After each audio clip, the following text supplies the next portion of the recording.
Buenos días a todos, todas, todes. Vamos a destripar el mercado cambiario.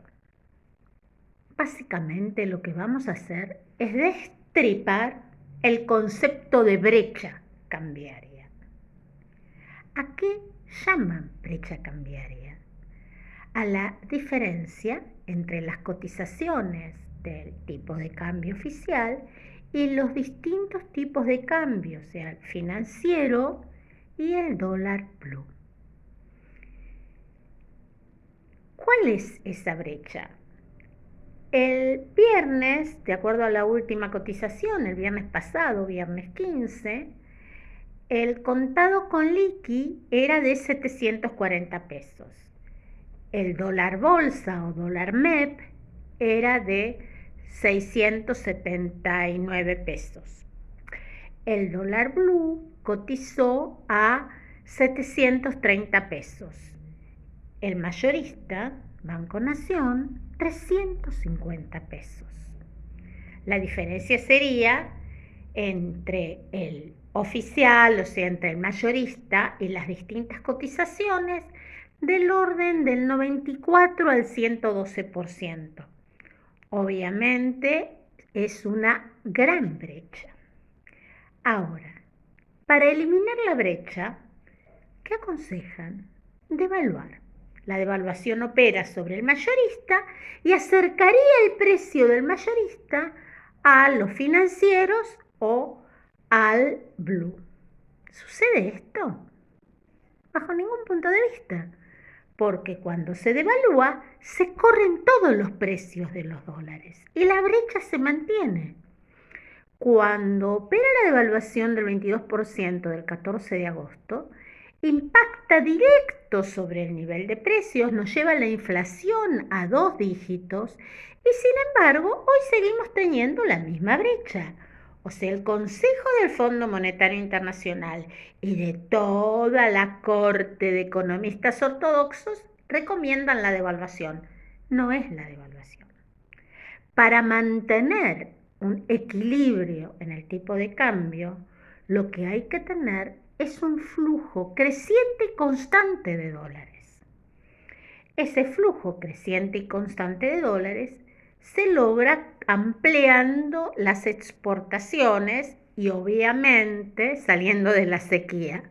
Porque justamente si vemos lo que son los balances de ingresos y egresos de divisas entre el 2022 y 2023, un dato que aportó la Universidad Nacional de Avellaneda, las universidades del conurbano, esas que no sirven para nada, dicen que ese dato muestra que en 2022, el periodo que va de mayo a julio, hubo un ingreso, un aumento de reservas de 200 millones de dólares, mientras que en ese mismo periodo de mayo a julio de 2023 hubo una caída de 20.400 millones de dólares.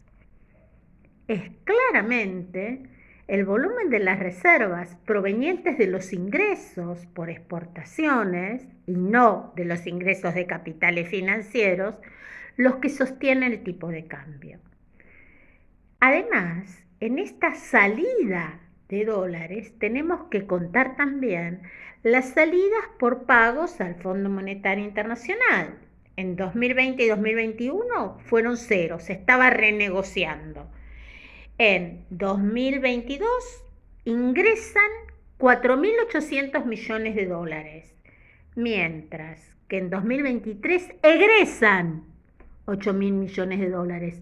El Fondo Monetario, que se supone que debe compensar, actúa generando mayor presión sobre el tipo de cambio. Por eso es esencial, tal como se dice en Unión por la Patria, como lo declara su candidato y actual ministro de Economía, que durante los próximos años, en donde vamos a tener un mayor volumen de exportaciones recuperados de la sequía y un ahorro del volumen de pagos por energía gracias a las obras públicas y al gasoducto Néstor Kirchner, esa cantidad, ese flujo de dólares que permitan pagar y juntar para pagarle todo al fondo.